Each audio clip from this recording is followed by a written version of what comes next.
Hello student, नमस्कार। आपका स्वागत है इस वीडियो में मेरे प्यारे प्यारे बच्चों। और मैं हमेशा की तरह ये उम्मीद करूंगा कि आप सभी के सभी बच्चे एकदम बढ़िया होंगे, मजे में होंगे, तंदुरुस्त होंगे माय डियर स्टूडेंट्स, और अपनी पढ़ाई लिखाई भी बहुत ही जोरों शोरों से, बहुत ही जबरदस्त तरीके से कर रहे होंगे मेरे प्यारे बच्चों।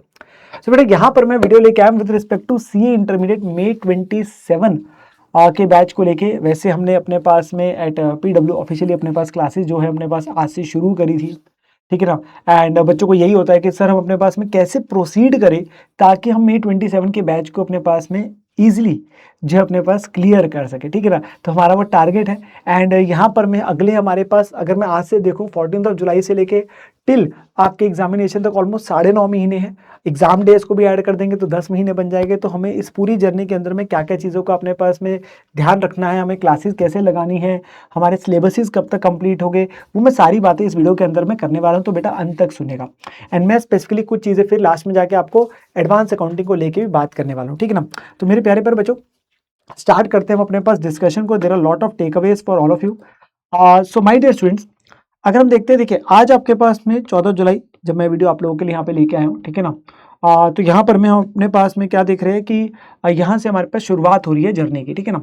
एंड हमें देखना है 30 अप्रैल तक हमारी जर्नी कैसे जर्नी जा रही है, बिकॉज उसके बाद जाके मई में तो हमारे पेपर है, ठीक है। नाउ ग्रुप 1 एंड ग्रुप 2 हमारे पास रहता है, बोथ ग्रुप। एंड हम बच्चों को हमेशा यही एडवाइस करते हैं कि आप दोनों ग्रुप्स को टारगेट करिए, बिकॉज उसके देने के बहुत सारे फायदे होते हैं, जो मैं फायदे अभी आप लोगों के साथ बात भी करूंगा कि दोनों ग्रुप्स देने के क्या क्या बेनिफिट्स होते हैं, ठीक है ना। बट टेंटेटिवली मैं आप लोगों को थोड़ा सा आइडिया देने जा रहा हूं about the timings, about the subject completion, ताकि आप लोगों को एक आइडिया लग जाए। नाउ सबसे पहले मैं बात करता हूं जो एडवांस अकाउंटिंग का आप लोगों का पेपर है, जो मैं आप लोगों को पढ़ाता हूं, ठीक है ना। तो बेटा हमारी जो क्लासेस रहती है ना, वो अप्रोक्सीमेटली मान के चले 2 आवर से लेके 2 आवर 30 मिनट्स तक रहती है। 2 आवर से लेके 2 आवर 15 मिनट्स होते हैं, कोई क्लास 30 मिनट्स होती है। तो आप ये अपने पास ड्यूरेशन लेके चल सकते हैं। ज्यादातर 2 घंटे से लेके 2 घंटे 15 मिनट होते हैं, रेयर होते हैं कोई क्लास 2.5 घंटे की होती है, ठीक है ना। अब यहाँ पर मैं, क्योंकि एडवांस अकाउंटिंग और जो टैक्सेशन का सब्जेक्ट होता है वो एक हैवी सब्जेक्ट्स होते हैं, तो इनके सिलेबस को करने में समय लगता है। एंड हम फर्स्ट डे से बच्चों को दोनों ग्रुप की क्योंकि चाहते तैयारी करें, तो हम लोग फर्स्ट डे से उसके ग्रुप 1 के सब्जेक्ट्स और ग्रुप 2 का एक सब्जेक्ट जो होता है, जैसे इस बार हमने FMSM को चालू किया तो वो हमने स्टार्ट किया हुआ है। नाउ टेंटेटिवली आप मान के चलिए कि जो आप लोगों के 2 पेपर है which is your law and जो FMSM है, वो हमारा कंप्लीट होगा 31 अक्टूबर तक। तो यहां तक लॉ का सब्जेक्ट और जो FMSM का सब्जेक्ट है वो आपका टेंटेटिवली यहां तक कंप्लीट होगा, प्लस माइनस फ्यू डेज हमेशा रहता है, ठीक है ना। तो ये सब्जेक्ट आपके दोनों कंप्लीट हो जाएंगे इस डेट तक, 31 अक्टूबर तक, ठीक है ना। जैसे ये दोनों कंप्लीट होंगे उसके बाद चालू हो जाते हैं लॉ के बाद आता है बेटा आफ्टर लॉ। आफ्टर लॉ आता है आपका सब्जेक्ट होता है ऑडिटिंग का, ठीक है ना। एंड आफ्टर जो हमारे पास रहेगा FMSM, उसके बाद शुरू होता है कॉस्टिंग। आफ्टर दिस क्या शुरू होगा, कॉस्टिंग का सब्जेक्ट शुरू होगा, ठीक है ना। और ये दोनों सब्जेक्ट्स आप लोगों के जो कंप्लीशन है हमारे टेंटेटिवली दैट इज 31 जनवरी। तो 31 जनवरी तक आपके ऑल ये तो चारों कंप्लीट हो जाएंगे, ठीक है। अब रही बात सर एडवांस अकाउंट और टैक्सेशन की, तो बेटा एडवांस अकाउंट जो टैक्सेशन है ना, वो मान के चलिए आपके 10 दिसंबर तक हो जाएंगे, प्लस फ्यू डेज थोड़ा बहुत होता है टैक्सेशन और एडवांस अकाउंट में आपका मान के चलो हफ्ते 10 दिन तक का फर्क रहता है, ठीक है ना। तो मेरा टारगेट है कि आप लोगों के पास 5 दिसंबर 10 दिसंबर तक आपका सिलेबस कंप्लीट हो जाए, ठीक है ना। दिवाली का भी टाइम आता है। अप्रोक्सीमेटली कंटेंट की अगर मैं ड्यूरेशन बोलूं अपने एडवांस अकाउंटिंग की 250 टू 260 आवर्स तक का कंटेंट है बेटा। 250 टू 260 आवर्स तक का आपका कंटेंट है। This is for advance accounting जो मैं आप लोगों के साथ बात कर रहा हूँ, ठीक है ना। तो ये आप लोगों का एडवांस अकाउंटिंग का कंटेंट है। हर सब्जेक्ट का अपना अपना है, तो 2 घंटे से 2 घंटे क्लास में 120 ऑलमोस्ट क्लासेस लगती है हमारी सिलेबस को कंप्लीट करने में। यही अगर हम अपने पास 3-3 4-4 घंटे क्लास करेंगे तो नंबर ऑफ क्लासेस कम हो जाएगी, ठीक है ना। बट होता क्या, बच्चे कई बार उसने कंटेंट को एक बार में कंज्यूम नहीं कर पाते। इंपॉर्टेंट चीज नॉट क्लास लगाना, इंपॉर्टेंट चीज सही तरीके से और उसे कंज्यूम करना और उसको रिवाइज करके होमवर्क करना। सो दैट्स वाई ड्यूरेशन थोड़ी सी हिसाब से वो आपके पास रहती है ना। अगर आप खुद देखें सर हम फ्री कैसे होंगे, बेटा देखो 10 दिसंबर 15 दिसंबर से आप फ्री होना चालू हो जाएंगे, बिकॉज जैसे ही आपका एडवांस अकाउंटिंग और टैक्सेशन कंप्लीट होगा आपका 1 से 2 स्लॉट फ्री हो जाते हैं, 1 से 2 स्लॉट आपके फ्री मिल जाएंगे। तो आप तब से अपनी रिवीजन चालू कर देते हैं और 31 जनवरी प्लस माइनस फ्यू डेज जो आपके पास सारे सब्जेक्ट्स कंप्लीट हो जाएंगे। तो आपके पास पूरा एक एम्पल टाइम मिल जाता है ऑलमोस्ट 3 मंथ्स का कंप्लीट रिवीजन का। और वैसे इसके बाद भी आपको ऑलमोस्ट 1-1.5 महीने का टाइम मिलता है अपने दिन का। So this is the overall plan जिससे एक बच्चे की बढ़िया तैयारी होती है। उसे दिक्कत ही नहीं आती है एंड वो अपने पास दोनों के दोनों ग्रुप टारगेट कर सकता है फर्स्ट गो में, ताकि वो बढ़िया तरीके से तैयारी करे। बिकॉज हमारा यही टारगेट है कि आपका एक पर्टिकुलर डेट तक सिलेबस कंप्लीट हो, आप अच्छी तैयारी करें, आप अपने पास you go for the all India rank. जैसे बच्चे जाते हैं अपने पास ऑल इंडिया रैंक के लिए, या अपने दोनों ग्रुप हमने क्लियर करने हैं, हम उसके लिए तैयारी कर रहे हैं, ठीक है ना। सो ये मैंने आप लोगों के साथ बात करी ओवरऑल प्लान कैसे रहने वाला है। नाउ हम बच्चों को क्यों बोलते हैं यार बेटा आप अपने पास दोनों ग्रुप के लिए हो। देखो बेटा सबसे पहले तो चीज आती है ऑल इंडिया रैंक। बहुत सारे बच्चों को ऑल इंडिया रैंक रहे हैं, मतलब स्टूडेंट्स के आते हैं। तो वो जो ऑल इंडिया रैंक है ना, पता कब आता है, जब आप लोग दोनों ग्रुप एक सिंगल सीटिंग में देते हैं, ठीक है ना। तो आपके पास बात समझिए, ऑल इंडिया रैंक जो AI institute top 1 to 50 rank release करता है, फाउंडेशन में तो 20 तक ही करता है, पर इंटर में फाइनल में 50 तक करता है, वो तभी होते हैं दोनों ग्रुप दें, तो दोनों ग्रुप का बेनिफिट। सेकंड, टाइम बचता है। टाइम कैसे बच रहा है, यार देखो ना, आप एक एक करके ग्रुप देंगे, आप मई में एक ग्रुप देंगे, सितंबर में अगला ग्रुप देंगे, तो आपके 4 महीने बाद हुए ना। तो 4 महीने बाद आपके पास जैसे भी आपका फिर फाइनल का अटेम्प्ट जैसे भी कॉरेस्पॉन्डिंग बनेगा, तो इसीलिए बेटर क्या है, आप जल्दी दे देंगे, आपका समय बच जाएगा और आपकी आर्टिकलशिप चालू हो जाती है। जैसे ही दोनों ग्रुप क्लियर करेंगे तो आर्टिकलशिप चालू होगी, क्योंकि अगर आप मई में दोनों देके क्लियर कर देंगे, आपकी आर्टिकलशिप अकॉर्डिंगली चालू हो जाएगी। आप सितंबर में देके करेंगे तो फिर सितंबर के बाद होगी, तो वो 4 मंथ्स का ऑलमोस्ट गैप पड़ जाता है ना, इसीलिए। और एक होता है बेटा set of benefit. Set of benefit क्या होता है, देखिए पासिंग क्राइटेरिया हमें पता है कि सर एक सब्जेक्ट में, हर सब्जेक्ट में चाहिए 40% मार्क्स और एग्रीगेट में चाहिए 50% मार्क्स। नो इफ एक स्टूडेंट ने अपने पास ग्रुप 1 और ग्रुप 2 अगर हम दे रहे हैं, ठीक है ना, ग्रुप 1 में हमारे पास जो है उसके मार्क्स है लेट से 60, 50 और 50, और ग्रुप 2 में है 50, 50 एंड 40। अब अगर आप देखेंगे बेटा यहाँ पे टोटल बन रहा है 160 और यहाँ पे टोटल बन रहा है 140। नो इंडिविजुअली अगर देखा जाए तो ग्रुप 1 क्लियर है, इंडिविजुअली ओनली ग्रुप 1 दिया है, पर इंडिविजुअली अगर ग्रुप 2 दिया है तो वो क्लियर नहीं होगा। बताओ क्यों, क्योंकि हमारा एग्रीगेट जो है 300 मार्क्स का ग्रुप 2 है, उसमें से कितने चाहिए, 150 चाहिए ना, 50% चाहिए, वो नहीं आए। अब अगर स्टूडेंट ने दोनों ग्रुप इकट्ठे दिए होंगे तो उसका टोटल में मार्क्स देखे जाएंगे और टोटल में उसके बनते हैं 300 marks which is 50% in aggregate.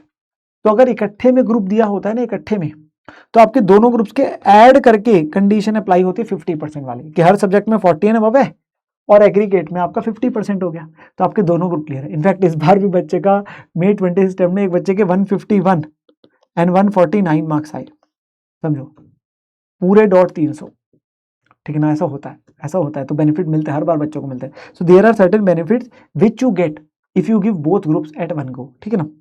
Now the most important thing, sir ये तो आपने टाइमलाइन बता दी, पर हमें क्या करना है, हमें मेहनत करनी है, जी तोड़ मेहनत करनी है, और मुझे पता है कि आप वो मेहनत करेंगे और मुझे आप कुछ प्रोमिसेस भी करके जाएंगे। इस वीडियो को अगर आप यहाँ तक सुन चुके हैं और इस वीडियो के अंत में खत्म होने के बाद आप मुझे कमेंट के अंदर प्रॉमिस भी करके जाएंगे। मेहनत हमें करनी है अगर हम चाहते हैं अपने रिजल्ट को क्लियर करें, चाहे हम सिंगल दे चाहे हम दोनों दे। मैं तो चाहता हूँ दोनों दो, ऑल इंडिया रैंक की तैयारी करो, बट उसके लिए मेहनत तो करनी पड़ेगी। तो हमें क्या क्या चीज़ है, सबसे पहले बेटा जब भी आपकी क्लासेस चलती है ना, हमारे लिए इंपॉर्टेंट होता है कॉन्सेप्ट पे फोकस रखना। टीचर आपको क्या सिखा रहा है, आपको सुनना है ध्यान से अपने पास में, रेगुलरिटी मेंटेन करनी है, whether you watch the live class, whether you watch the recorded one, but आपको रेगुलर रहना है अपनी क्लासेस में, ठीक है ना। देन रिवीजन करनी है, होमवर्क क्वेश्चंस करने हैं। देखिए आप रिवाइज नहीं कर रहे, आप होमवर्क क्वेश्चन नहीं कर रहे, आप राइटिंग प्रैक्टिस नहीं कर रहे, फिर फायदा नहीं है। वेरी इंपॉर्टेंट कि रिवाइज करना है, राइटिंग प्रैक्टिस, आपका जो होमवर्क क्वेश्चन है वो जरूर करना है, even for the theory subjects as well, कि आप लॉ है, ऑडिट है, कुछ जगहों में थ्योरेटिकल पॉइंट्स चीजें होती है, वहां पे भी आपको राइटिंग प्रैक्टिस करनी है, ठीक है ना। देन प्रॉपर नोट जरूर बनाए, जहां पे भी टीचर्स क्वेश्चन सॉल्विंग करा रहे हैं, जो भी आपको चीजें लिखवा रहे हैं, जो भी आपको कॉन्सेप्ट लिखवा रहे हैं या फिर एग्जाम्पल लिखवा रहे हैं, प्लीज मेक श्योर आप अपने नोट्स खुद बनाएं। जब तक आप नोट्स नहीं बनाएंगे आपको रिवीजन फेज में दिक्कत आती है। बैकलॉग प्लीज ना होने, देखो आज से आप क्लासेस अपनी शुरू कर रहे हैं, अगर आप बैकलॉग अपने पास करने देंगे बेटा फिर बाद में दिक्कत आती है। तो कोशिश आज से ही बांध दो कि क्लास लगी है, मुझे देखनी है सेम डे, लाइव देख रहे अच्छी बात है, नहीं तो रिकॉर्डेड देख रहे, जिसमें हमें सेम डे देखनी है, हमें होमवर्क करना है, नेक्स्ट डे वो रूटीन बनाए रखनी है, तो बैकलॉग आएगा ही नहीं, बैकलॉग आएगा ही नहीं। तो फॉर दैट आपका जो डिसिप्लिन है, your consistency matters the most, वो अनुशासन बहुत जरूरी है कि हमें हर रोज करना है, सुबह उठना है, क्लासेस लगानी है, होमवर्क करना है, रिवाइज करना है, करना ही करना है। और आपके पास अपने ऊपर सबसे पहले विश्वास रखना है कि यस हम करके दिखा सकते हैं, दिखा सकते हैं। देखो मुझे पूरा विश्वास है कि आप करके दिखा सकते हो, पर आपको अपने आप पे है कि नहीं है।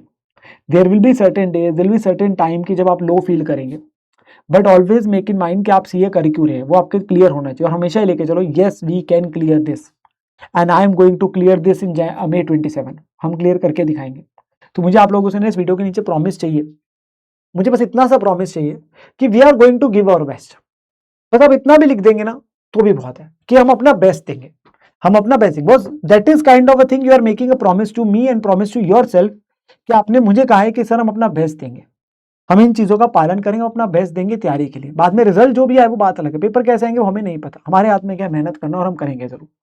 तो हम अपने पास मेहनत जरूर करेंगे, बढ़िया वाली मेहनत करेंगे, जैसे हम लोग आपको कराएंगे वैसे आप करेंगे। नाउ मैं आप लोगों के साथ बात करने वाला हूँ बेटा विद रिस्पेक्ट टू थोड़ा सा एडवांस अकाउंटिंग को लेके। तो एडवांस अकाउंटिंग के अंदर मैंने कि हमारा सिलेबस जो है ना, एक अच्छा खासा सिलेबस है। देखिए एडवांस अकाउंटिंग टैक्सेशन का एक हैवी सब्जेक्ट आपके इंटरमीडिएट में रहते हैं, और यहाँ पे कुछ चीजें बच्चों को न्यू सीखने को मिलते हैं। This is the overall syllabus, जिसके अंदर एक मैक्सिमम फोकस इंस्टीट्यूट का है जो अकाउंटिंग स्टैंडर्ड्स पे रहता है, एएस पे रहता है, ठीक है ना। तुम्हारे टोटल में 27 अकाउंटिंग स्टैंडर्ड्स है, नंबरिंग तो 1 से 29 तक है, पर 2 विड्रॉ हो चुके हैं, तो 27 एएस है। फिर कुछ finance company accounts oriented chapters है, आप बैलेंस शीट पीएल बनाना सीखते हैं, कैश फ्लो है, बाय बैक है, internal reconstruction, amalgamation, these are chapters. इसमें से कुछ चैप्टर्स की वेटेज अच्छी खासी होती है, पेपर में आते हैं 14 नंबर के, जैसे अमेलगमेशन है 14 मार्क्स क्वेश्चन आता है, ठीक है ना। ब्रांच अकाउंटिंग की वेटेज भी है आपकी 5 से 10 नंबर की, 6 नंबर तक का इसमें से क्वेश्चन आता है। सर ये कौन सा क्वेश्चन कब कितने टाइम में आया, बेटा मैंने ना इससे पहले ही जस्ट एक वीडियो बनाई है आप लोगों के लिए, आप जाके देखना, यहीं पर आपको इसी चैनल पे मिल जाएगी, which is about the exam pattern and the weightage analysis. तो मेक श्योर आप उस वीडियो में देखेंगे ना, पहले 8-9 minute is about the foundation है, उसके बाद 10 मिनट से ना इंटरमीडिएट का है, एडवांस अकाउंटिंग का है पूरा। तो वहाँ से ना आपको पता चल जाएगा मैंने पूरा अब तक सारे जितने अटेम्प्ट हुए हैं ना, May 24 से May 26, किस टाइम में किस चैप्टर से कितने मार्क्स का आया, कौन से ए कैटेगरी चैप्टर से अभी से बता रखे। हमें करना सारा सिलेबस है, पर फिर भी एक बच्चे को आइडिया लग जाता है, ठीक है ना। तो वो मैंने इससे पहली वाली जो वीडियो है उसमें सब बताया हुआ आप लोगों को, तो आपको एक डिटेल और आइडिया लग जाता है, ठीक है ना। अब जो बच्चे पढ़ने वाले हैं मेरे से, तो बेटा मैं आप लोगों को बताता हूँ, जो मैं आपको बुक दे रहा हूँ ना बेटा, वो फुली अपडेटेड बुक है। मैं बुक का फुली अपडेटेड का मतलब क्या, ये अप टू डेट तक इसमें सारा कंटेंट है।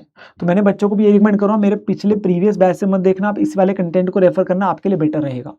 तो आप लाइव देख रहे हैं बढ़िया है, आप रिकॉर्डेड देख रहे हैं, आप क्लास के बाद देखें, आपकी मर्जी है, शाम को देख रहे हैं, दोपहर को देख रहे हैं, जैसे भी है। बट देखो इसी बैच को जो आज से शुरू हुआ है इनफैक्ट, ठीक है ना, पीडब्ल्यू के प्लेटफॉर्म पे आप लोगों के साथ में, तो प्लीज़ उसी बैच को प्रेफर करना, ठीक है ना। सुबह मेरी क्लास 8 से 10:15 होती है, आप लाइव देख रहे हैं या आप रिकॉर्डेड देख रहे हैं, जैसे वो आपका मर्जी है, ठीक है ना। आपने साथ में क्लास में जो नोट्स वगैरह मैंने बताए हुए, आपको रजिस्टर जितने बनाए हुए, 2 रजिस्टर अपने पास प्रॉपर बनाओ, जितनी बातें क्लास में एग्जाम्पल वगैरह बहुत बढ़िया, हम अपने पास इंजॉय करते हुए पढ़ेंगे, हम टेंशन नहीं लेंगे, ठीक है ना। मैं आपको सारी की सारी चीजें करवाऊंगा। तो जो नोट्स है ना उसमें फुली अपडेट का मतलब स्टडी मेट सारा कवर है, आपके आरटीपी वीवाईक्यू May 26 तक के कवर है, ठीक है ना। एमसीक्यू केस स्टडीज भी आपको अवेलेबल है, चैप्टर वाइज भी अवेलेबल है, सब कुछ आपको दिया हुआ है। सो May 26 तक का सारा अपडेटेड सारा कंटेंट, उसके बाद का भी आपके पास आएगा कि आरटीपी है, पीवाईक्यू है, वो मैं नहीं कराने आप लोगों को, तो डोंट वरी एट ऑल, ठीक है ना। बट अब तक जब बुक बनी है तब तक का सारा बिल्कुल अपडेटेड कंटेंट है, तो आपको कहीं और कुछ देखने की जरूरत नहीं है, कुछ नहीं, आपके नोट्स में सब आप देखेंगे ना, May 26 तक के मैंने सब कवर किए हुए, चाहे वो स्टडी मैट, आरटीपी वाई को, सब कुछ आपका सब कुछ कवर है। तो need not to worry at all, need not to worry at all. आप अपने पास क्लास लगा के देखेंगे, आपको पता चल जाएगा, ठीक है ना। नोट्स वगैरह आप देखेंगे, आपको आइडिया लग जाएगा। सो इससे आप लोगों को कहीं पे भी कोई भी कंफ्यूजन आएगी ही नहीं। बट इंपॉर्टेंट वही है, रेगुलरिटी। रेगुलरिटी रखेंगे तो दिक्कत नहीं आएगी, ठीक है ना। Regularity is the key, regularity is the key, ठीक है ना। एंड देन जो ये एग्जाम पैटर्न है बेटा, जैसे मैंने बोला, हमारा जो पेपर का पैटर्न है ऑलमोस्ट सेम है for almost all the subjects. And ये मैंने एग्जाम पैटर्न जो इससे पहले वीडियो है उसमें बताया हुआ है कि पेपर में ऑब्जेक्टिव पोर्शन है 30 मार्क्स का, एमसीक्यूज आते हैं 15 मार्क्स के, 15 एमसीक्यूज होते हैं 2-2 नंबर के, ठीक है ना। ओएमआर शीट मिलती है और उसमें फिल करना होता है, कोई रीजन नहीं होता, कोई यहाँ नेगेटिव मार्किंग नहीं होती अभी तक तो, ठीक है ना। तो ये रहते हैं जिसमें कुछ केस स्टडीज होती है, कुछ इंडिविजुअल एमसीक्यूज होते हैं, वो आपके पास रहती है। एंड देन आपके होते हैं डिस्क्रिप्टिव पोर्शन 70 मार्क्स, जिसमें क्वेश्चन 1 कंपल्सरी होता है 14 नंबर का, बाकी क्वेश्चन में चॉइस होती है आपके पास में, ठीक है ना। तो ये डिटेल में इससे पहली वीडियो में बता रखा है, मैं यहाँ पे नटशेल आपको दे रहा हूँ। सो यहाँ ना मैंने आपको ब्रीफ आइडिया दिया है, ब्रीफ आइडिया दिया। एंड इनफैक्ट एक बहुत इंपॉर्टेंट चीज आपके लिए ना, इसी चैनल पे मेरा जो भी कंटेंट है ना फॉर इंटरमीडिएट का, चाहे वो इवन वन शॉट्स भी अभी आएंगे चैप्टर वाइज, वो आप लोगों के यहीं पे मिलेंगे। तो आप जैसे जैसे चैप्टर करते जाएंगे वैसे वैसे आप लोगों को यहाँ पे मेरी तरफ से वन शॉट भी आते जाएंगे, आप रिवाइज करते जाएंगे, ठीक है ना। तो आपको कोई दिक्कत परेशानी नहीं होगी। सो आप अपने पास इस चैनल को अपने पास में ज्वाइन करके रखिए बेटा, आपका सारा कंटेंट जो रिलेटेड टू, अभी तो मैं सिर्फ इंटर की बात कर रहा हूँ, तो इंटरमीडिएट के बच्चों का है, अगर जो बच्चे फाउंडेशन है, फाइनल है, सबके लिए कंटेंट यहीं पे आप लोगों के लिए आएगा, ठीक है ना। सो घबराने की कोई बात नहीं है, मैं आप लोगों के साथ हर समय हूँ, आपको कभी भी जरूरत पड़ती है मैं आपके साथ हर समय, जैसे मैंने कहा, ठीक है ना। तो अपनी तैयारी बढ़िया तरीके से करिए एंड अपने ऊपर विश्वास रखिए, किसी प्रकार से नेगेटिविटी हमें नहीं लेके आनी है, और हम अपने पास सी इंटर को फर्स्ट टाइम पे क्लियर करके दिखाएंगे। तो जैसे मैंने आपसे प्रॉमिस कहा था ना कि sir we are going to give our best, वो मुझे नहीं चाहिए। एंड उसके बाद रिजल्ट हमारे पास अच्छा ही आएगा, ठीक है ना। तो मेहनत करेंगे, रिजल्ट बढ़िया आएगा। तो मिलते हैं आप लोगों से अगली वीडियो में। टेक केयर मेरे प्यारे बच्चों, love you, bye bye, have a great time, bye bye.